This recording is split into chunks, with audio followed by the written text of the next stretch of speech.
जय हिंद साथियों, study with Ramakar YouTube channel पर आप सभी का स्वागत है। आज हम लोग विज्ञान विषय में कुछ महत्वपूर्ण प्रश्नों को देखेंगे जो कि परीक्षा की दृष्टि से भी अत्यंत महत्वपूर्ण हैं। तो चलिए आज की क्लास स्टार्ट करते हैं। पहला क्वेश्चन है, मनुष्य में कुल कितनी हड्डियां होती हैं? पहला ऑप्शन है 212, दूसरा ऑप्शन है 206, तीसरा ऑप्शन है 202, चौथा ऑप्शन है 200। तो आप सभी को पता होगा कि मनुष्य के शरीर में कुल कितनी हड्डियां होती हैं। तो 206 हड्डियां होती हैं, जिसमें 80 हड्डियां जो होती हैं वो अक्षीय कंकाल में होती हैं और जो 126 हड्डियां होती हैं वो उपांगीय कंकाल में होती हैं।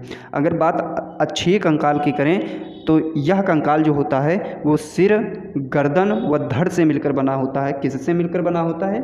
ये जो जिसमें 80 हड्डियां होती हैं वो किससे मिलकर बना होता है? सिर, गर्दन व धड़ से मिलकर बना होता है। और जो उपांगीय कंकाल होता है यह कंकाल हाथ, पैर, अंश मेखला और श्रोणि मेखला से मिलकर बना होता है, जिसमें कुल 126 हड्डियां होती हैं। आई होप आपको ये क्वेश्चन समझ में आया होगा।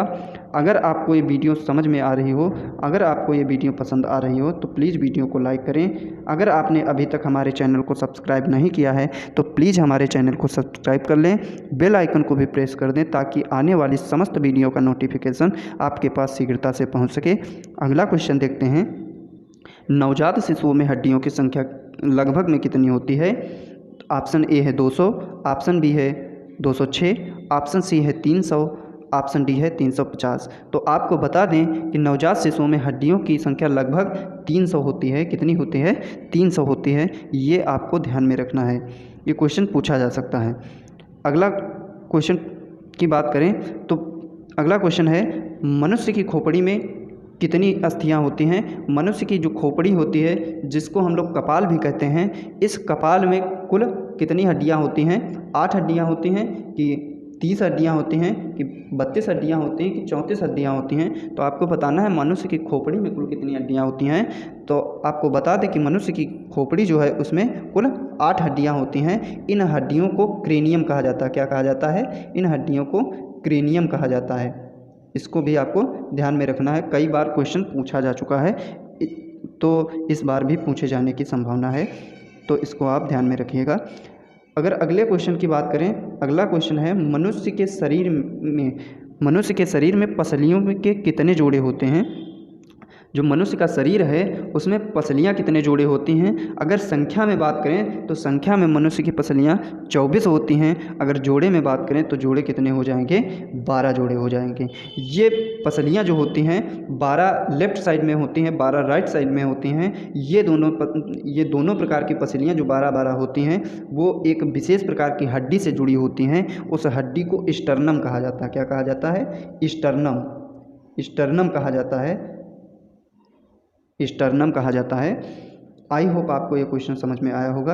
अगला क्वेश्चन देखते हैं। तो अगला क्वेश्चन है, शरीर की सर्वाधिक प्रबल अस्थि कौन सी है? शरीर की जो सबसे मजबूत हड्डी है वह कौन सी है? तो आपको बता दें, जो शरीर की सबसे मजबूत हड्डी होती है वो जबड़े में पाई जाती है, जबड़े की हड्डी होती है। तो ऑप्शन इसका बी सही हो जाएगा। आई होप आपको ये भी क्वेश्चन समझ में आया होगा। अगले क्वेश्चन की बात करें तो अगला क्वेश्चन है, मानव शरीर की सबसे छोटी हड्डी कौन सी है? जो मानव का शरीर है उसकी सबसे छोटी हड्डी की अगर बात करें तो उसकी सबसे छोटी हड्डी कान की हड्डी होती है, जो कि स्टेपिस है। कान में कुल 3 हड्डियां पाई जाती हैं। कौन कौन सी? पहली है मैलियस,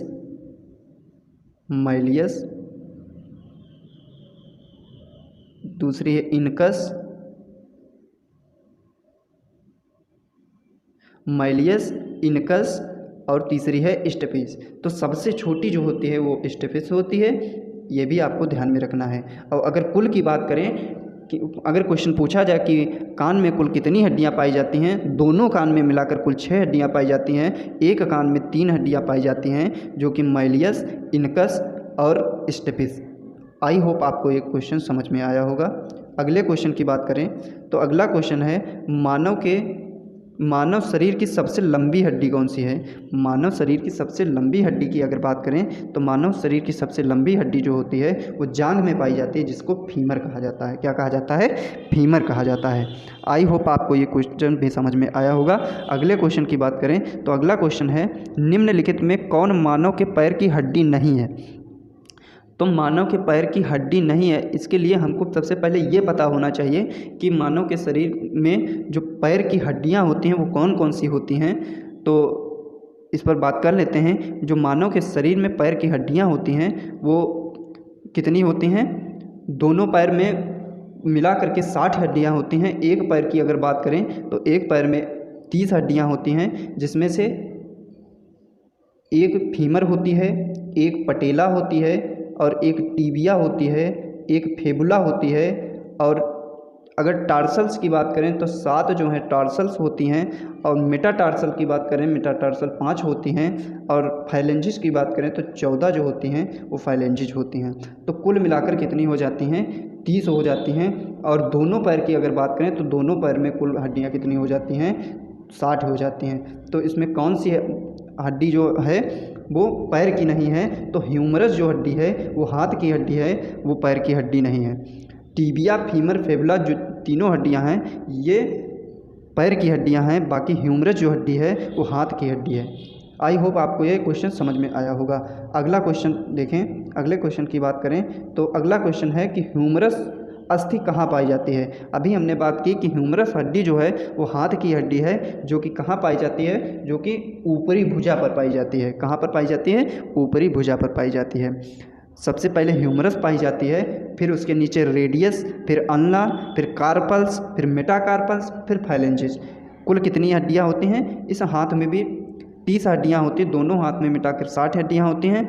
जिसमें अगर बात करें कार्पल्स की तो पैर के कार्पल्स में 7 हड्डियाँ पाई जा रही थी, लेकिन हाथ के कार्पल्स में 8 हड्डियाँ पाई जाएंगी। वो जो पैर की हड्डी में एक कम हड्डी होती है वो पटेला एक उसमें बढ़ जाती है, जो कि कहाँ पर पाई जाती है? कोहनी में पाई जाती है। आई होप आपको ये समझ में आया होगा। अगले क्वेश्चन की बात करें तो अगला क्वेश्चन है कि मनुष्य के शरीर में पैर की हड्डी कैसी होती है? खोखली होती है कि संरंध्री होती है कि ठोस होती है कि कीलक होती है? तो आपको बता दें कि मनुष्य के जो पैर की हड्डी होती है वो खोखली होती है। कैसी होती है? खोखली होती है। आई होप आपको ये क्वेश्चन समझ आया होगा। अगला क्वेश्चन है, अगला क्वेश्चन कह रहा है कि टीबिया नामक हड्डी किस में पाई जाती है? अभी हम लोगों ने इस पर बात करी कि टीबिया जो हड्डी होती है वो कहाँ पर पाई जाती है? वो आपकी टांग में पाई जाती है, यानी कि पैर में पाई जाती है। आई होप आपको ये क्वेश्चन समझ में आया होगा। अगले क्वेश्चन की बात करें तो अगला क्वेश्चन है, मानव शरीर में किस अंग की हड्डी सबसे लंबी होती है? तो मानव का जो शरीर है उसमें किस अंग में सबसे लंबी हड्डी होती है? तो आपको बता दें कि फीमर जो हड्डी होती है मनुष्य की सबसे लंबी हड्डी होती है, जो कि जांघ में पाई जाती है। कहाँ पाई जाती है? जांघ में पाई जाती है। अगर आपको ये वीडियो पसंद आ रहा हो तो प्लीज़ वीडियो को लाइक करें। अगर आपने अभी तक हमारे चैनल को सब्सक्राइब नहीं किया है तो प्लीज़ हमारे चैनल को सब्सक्राइब करें।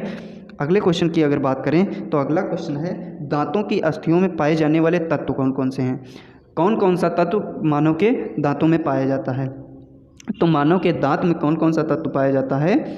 इसमें कैल्शियम और फास्फोरस पाया जाता है। Option C is right answer. इसमें कौन सा तत्व पाया जाता है? कैल्शियम और फास्फोरस जो है मानव के दांतों और हड्डियों में पाया जाता है। अगले क्वेश्चन की बात करें, अगला क्वेश्चन है, वृद्धावस्था में मनुष्य की हड्डियां क्यों कमज़ोर हो जाती हैं? वृद्धावस्था में जो आदमी जब बूढ़ा हो जाता है तो उसकी हड्डियां कमज़ोर क्यों हो जाती हैं? किस कारण? तो किस कारण कमज़ोर हो जाती हैं? कैल्शियम की कमी के कारण। कैल्शियम की कमी के कारण मानव की हड्डियां जो होती हैं वो बुढ़ापे में कमज़ोर हो जाती हैं। ये भी आपको ध्यान में रखना है। अगला क्वेश्चन अगर देखें तो अस्थि में कौन सा लवण अधिक मात्रा में पाया जाता है? तो कौन सा लवण अधिक मात्रा में पाया जाता है? तो आपको पता ही होगा कि कैल्शियम फास्फेट जो है वो मानव के अस्थियों में सर्वाधिक मात्रा में पाया जाता है। आई होप आपको ये क्वेश्चन समझ आए होंगे। आगे क्वेश्चन देखते हैं। अगला क्वेश्चन है, अस्थियों एवं पेशियों को आपस में जोड़ता है? कौन है जो अस्थियों को पेशियों से जोड़ता है? तो आपको बता दें कि जो टेंडन है वो अस्थियों को किससे जोड़ता है? पेशियों से जोड़ता है। अगर बात लिगामेंट की करें तो लिगामेंट जो है अस्थियों को अस्थियों से जोड़ता है, जिसको स्नायु भी कहा जाता है। इसको स्नायु भी कहा जाता है। क्या कहा जाता है? स्नायु, स्नायु भी कहा जाता है। और टेंडान को क्या कहा जाता है? कंडरा, इसको कंडरा कहा जाता है। क्या कहा जाता है? कंडरा कहा जाता है। आई हो आपको ये समझ में आ रहा होगा। अगले क्वेश्चन की अगर बात करें, अगला क्वेश्चन है कि मनुष्य के जीवन काल में कितने दांत 2 बार विकसित होते हैं? तो मनुष्य के जीवन में 20 दांत जो होते हैं, 20 टीथ जो होते हैं, वो 2 बार जमते हैं। इसलिए दांतों को क्या कहा जाता है? द्विबारदंती भी कहा जाता है। क्या कहा जाता है? द्विबारदंती भी कहा जाता है। आई होप आपको ये क्वेश्चन भी समझ में आया होगा। अगला क्वेश्चन देखें। अगला क्वेश्चन है मनुष्य के शरीर में पाचन का अधिकांश भाग किस अंग में संपन्न होता है? मानव का जो शरीर है उसके किस भाग में अधिकांश पाचन होता है, ये पूछ रहा है। तो कौन सा भाग है? तो छोटी आंत। छोटी आंत में मनुष्य के पाचन का अधिकांश भाग किस अंग द्वारा होता है? छोटी आंत द्वारा। ये आपको बात ध्यान में रखना है। अगला क्वेश्चन देखें। अगला क्वेश्चन है मनुष्य में पाचन क्रिया कहाँ प्रारंभ होती है? कहाँ से प्रारंभ होती है? तो मनुष्य की जो पाचन क्रिया है वो उसके मुख से ही प्रारंभ हो जाती है। मुख में पचा हुआ भोजन क्या कहलाता है? बोलस कहलाता है। क्या कहलाता है? बोलस कहलाता है। ये आपको ध्यान में रखना है। मनुष्य के मुख में पचा हुआ भोजन क्या कहलाता है? बोलस कहलाता है। आपको ये बात ध्यान में रखना है। आई होप आपको ये क्वेश्चन समझ में आ रहे होंगे। अगर आपको ये वीडियो पसंद आ रही है तो प्लीज़ वीडियो को लाइक करें। अगला क्वेश्चन देखें। तो अगला क्वेश्चन है मानव की पाचन नली है लगभग कितने फीट होती है? मानव की जो आहार नाल, जिसको पाचन नली भी कहा जाता है, वो कितने फीट लंबी होती है? तो वो 32 फीट लंबी होती है। कितने फीट? 32 फीट लंबी होती है। आई होप आपको ये समझ में आ रहा होगा। अगर बात करें किसकी? अगर बात करें आहार नाल की सबसे लंबे भाग की, तो आहार नाल का सबसे लंबा भाग जो होता है वो कौन सा होता है? छोटी आंत होती है। छोटी आंत की लंबाई की अगर बात करें तो कितनी हो जाएगी? 22 फीट। 22 फीट जो होती है वो छोटी आंत की लंबाई होती है। आई होप आपको ये वीडियो पसंद आ रही होगी। अगर आपको ये वीडियो पसंद आ रही हो तो प्लीज़ वीडियो को लाइक करें। अगला क्वेश्चन देखें। अगला क्वेश्चन है मुख में मंड या स्टार्च, जिसको स्टार्च भी कहते हैं, का शर्करा में पाचन किसके द्वारा होता है?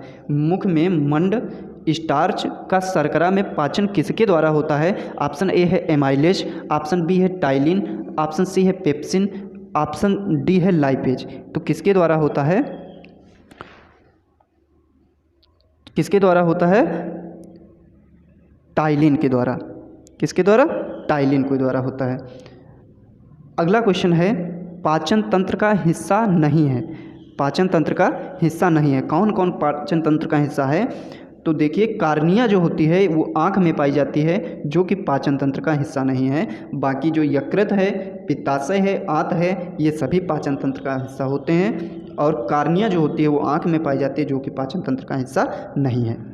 आई होप आपको ये क्वेश्चन भी समझ में आया होगा।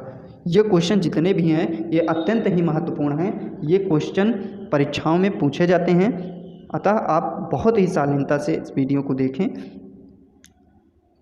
अगला क्वेश्चन है कि शरीर के लिए एंजाइम आवश्यक होते हैं। क्यों आवश्यक होते हैं शरीर के लिए एंजाइम? तो आपको बता दें शरीर, ऑप्शन ए है, ये शरीर को ऊर्जा प्रदान करते हैं।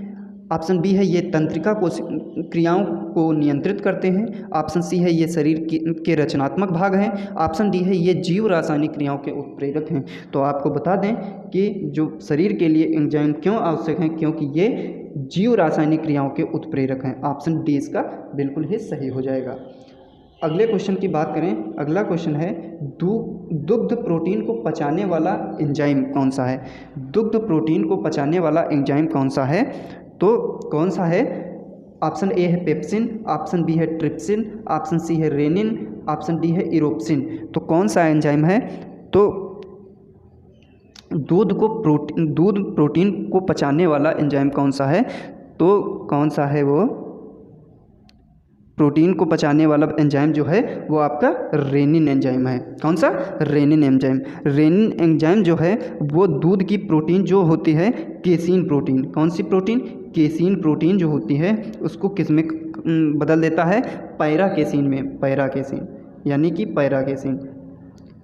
इस केसीन प्रोटीन जो होता है इसमें ये दूध की प्रोटीन होती है, इसको पैरा केसीन में बदल देता है, जो कि इसको क्या कहा जाता है? दही कहा जाता है। यानी कि केसीन प्रोटीन को पैरा केसीन में बदल देती है, यानी कि दूध को दही में कौन बदलता है? रेनिन एंजाइम बदलता है। यह जो रेनिन एंजाइम है यह बच्चों में सबसे अधिक मात्रा में स्रावित होता है, ये आपको ध्यान में रखना है। कौन सा एंजाइम बच्चों में अधिक मात्रा में स्रावित होता है? रेनिन एंजाइम जो है बच्चों में अधिक मात्रा में स्रावित होता है, आपको ये ध्यान में रखना है। अगर बात करें पेप्सिन एंजाइम की, तो पेप्सिन एंजाइम जो है वो क्या करता है? प्रोटीन को पेप्टोन्स में बदल देता है। किस में बदल देता है? प्रोटीन को पेप्टोन्स में बदल देता है। अगर ट्रिप्सिन की बात करें तो ट्रिप्सिन जो होता है वो प्रोटीन का पूर्ण पाचन करता है। क्या करता है? प्रोटीन का पूर्ण पाचन करता है। आई होप आपको ये क्वेश्चन समझ में आया होगा। अगर आपको ये वीडियो पसंद आ रही हो तो प्लीज़ वीडियो को लाइक करें। अगला क्वेश्चन देखें, तो अगला क्वेश्चन है अधिकतम पोषक तत्व रक्त में कहाँ से अवशोषित किया जाते हैं? अधिकतम जो पोषक तत्व हैं वो रक्त में कहाँ से अवशोषित किए जाते हैं? तो आपको बता दें कि ये छोटी आंत से अवशोषित किए जाते हैं। ऑप्शन सी इसका बिल्कुल सही आंसर हो जाएगा। तो अगले क्वेश्चन की बात करें, अगला क्वेश्चन है लार में कौन सा एंजाइम पाया जाता है? लार में कौन सा एंजाइम पाया जाता है? ऑप्शन ए है रेनिन एंजाइम, ऑप्शन बी है टाइलिन एंजाइम, ऑप्शन सी है टेनिन एंजाइम, ऑप्शन डी है रेजिन एंजाइम। तो लार में कौन सा एंजाइम पाया जाता है? लार में टाइलिन एंजाइम पाया जाता है, जो कि स्टार्च का पाचन यानी कि मंड का पाचन करने के लिए उत्तरदायी होता है। यह जो और एक एंजाइम पाया जाता है जिसका नाम लाइसोजाइम है।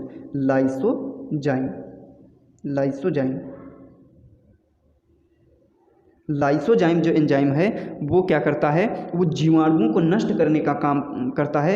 यह लाइसोजाइम जो एंजाइम है यह बच्चों में अधिक मात्रा में पाया जाता है, क्योंकि जो बच्चे होते हैं वे अपने मुख में कोई भी चीज़ रख लेते हैं जिससे जीवाणु पैदा हो जाते हैं। इन जीवाणुओं को कौन ख़त्म करता है? कौन सा एंजाइम ख़त्म करता है? लाइसोजाइम एंजाइम ख़त्म करता है।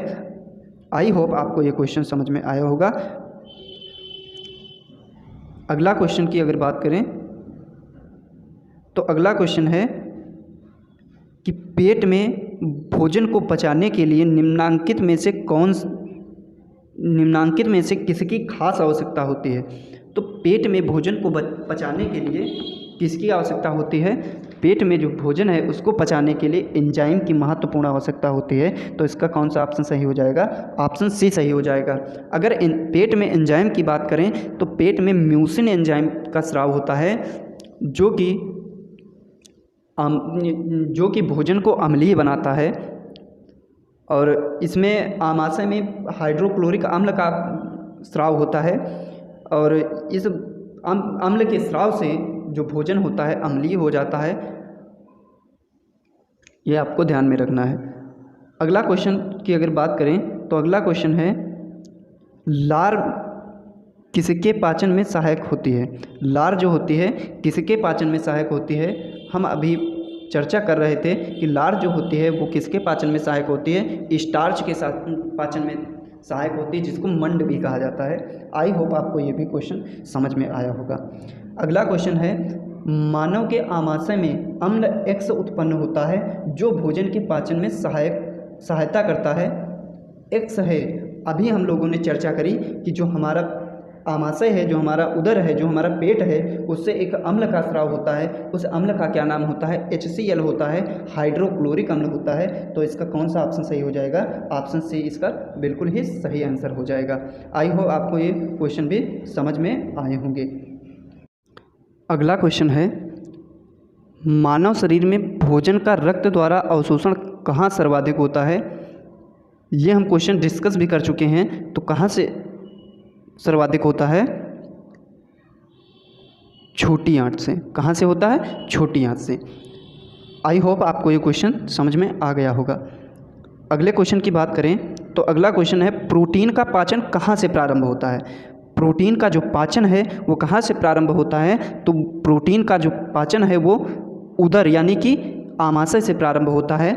आमाशय में वसा का भी पाचन प्रारंभ होता है और प्रोटीन का पाचन यहाँ से ही प्रारंभ होता है, बल्कि कार्बोहाइड्रेट का यहाँ से पाचन प्रारंभ नहीं होता है। किसका नहीं होता? कार्बोहाइड्रेट का। वसा और प्रोटीन का पाचन कहाँ से प्रारंभ होता है? उदर गुहा से प्रारंभ होता है। आपको ये ध्यान में रखना है। आई होप आपको ये क्वेश्चन समझ में आया होगा। अगला क्वेश्चन देखें।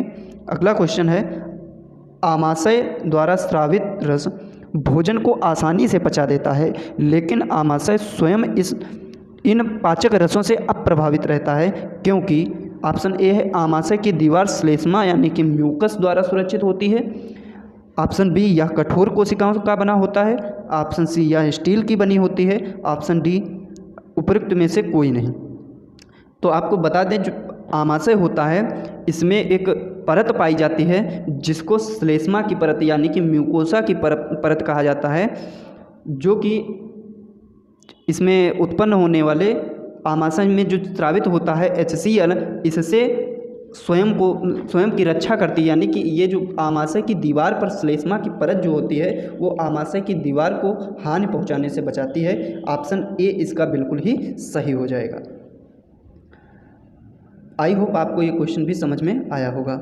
अगले क्वेश्चन की बात करें कि पचे हुए भोजन में मौजूद विषैले पदार्थ का कौन सा अंग चूषण करता है?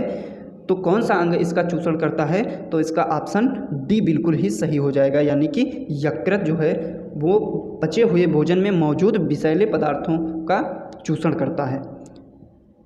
आई होप आपको ये क्वेश्चन समझ आया होगा। पेप्सिन है एक, पेप्सिन क्या है? एक एंजाइम है, हार्मोन है, विटामिन है कि खनिज है? तो आपको बताना है पेप्सिन क्या है। तो हम लोग अभी डिस्कस कर चुके हैं पिछले क्वेश्चन में कि पेप्सिन जो है वो एक प्रकार का एंजाइम है। क्या है? पेप्सिन एक प्रकार का एंजाइम है जो कि प्रोटीन के पाचन में सहायक है। किसके पाचन में सहायक है? प्रोटीन के पाचन में सहायक है। अगला क्वेश्चन है, पेप्सिन बदल देता है। पेप्सिन किसको किस में बदलता है? स्टार्च को शर्करा में बदलता है, प्रोटीन को पॉलीपेप्टाइड में बदलता है, प्रोटीन को एमिनो अम्ल में बदलता है, वसा को वसा अम्ल में बदलता है। तो जो पेप्सिन होता है वो प्रोटीन को पॉलीपेप्टाइड यानी कि पेप्टोन्स में बदल देता है, प्रोटीन को पॉलीपेप्टाइड में बदल देता है। ऑप्शन बी इसका बिल्कुल ही सही आंसर हो जाएगा। आई होप आपको ये भी क्वेश्चन समझ में आया होगा। अगले क्वेश्चन की बात करें तो अगला क्वेश्चन है, पाचन क्रिया में प्रोटीन निम्नलिखित में से किस पदार्थ में बदल जाते हैं? पाचन क्रिया में प्रोटीन जो होते हैं वो किस पदार्थ में बदल जाते हैं? तो किस पदार्थ में बदल जाते हैं? एमिनो अम्ल में बदल जाते हैं। ऑप्शन सी इसका राइट आंसर हो जाएगा।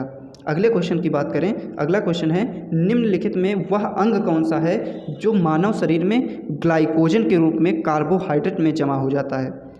कौन सा अंग है जो कि ग्लाइकोजन के रूप में कार्बोहाइड्रेट में जमा हो जाता है? कौन सा अंग है? तो यकृत जो है इसमें ग्लाइकोजन के रूप में कार्बोहाइड्रेट को जमा करता है। कौन जमा करता है? यकृत। आई होप आपको ये क्वेश्चन समझ आया होगा।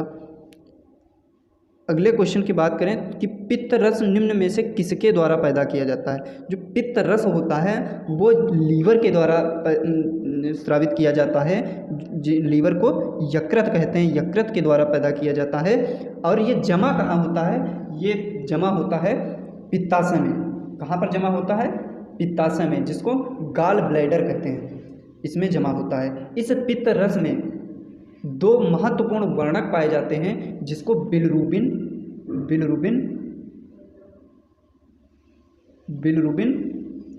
दूसरा है बिलिबर्डिन। दो वर्णक पाए जाते हैं। कौन कौन से? एक बिलिरुबिन है जिसका रंग पीला होता है, एक बिलिबर्डिन है जिसका रंग हरा होता है। ये दो वर्णक पाए जाते हैं। अगर इन बिलिरुबिन में अगर यकृत में इन्फेक्शन हो जाता है तो रक्त जो होता है, रक्त में बिलिरुबिन की मात्रा बढ़ जाती है, जिससे पीलिया रोग हो जाता है। ये भी आपको ध्यान में रखना है। आई होप आपको ये क्वेश्चन समझ आया होगा।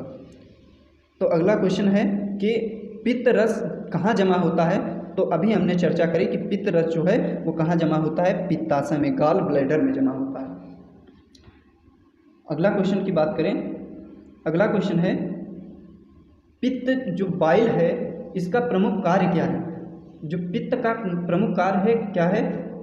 ऑप्शन ए है वसा का वसा अम्ल और ग्लिसरॉल में परिवर्तन। ऑप्शन बी है वसा अम्ल एवं ग्लिसरॉल का वसा में परिवर्तन। ऑप्शन सी है वसा का पाइसीकरण यानी कि इमल्सिफिकेशन। ऑप्शन डी है उपर्युक्त सभी। तो आपको बता दें कि जो बाइल जूस होता है, जो पित्त रस होता है, ये कौन सा कार्य करता है, ये वसा के बड़े अणुओं को छोटे अणुओं में तोड़ देता है।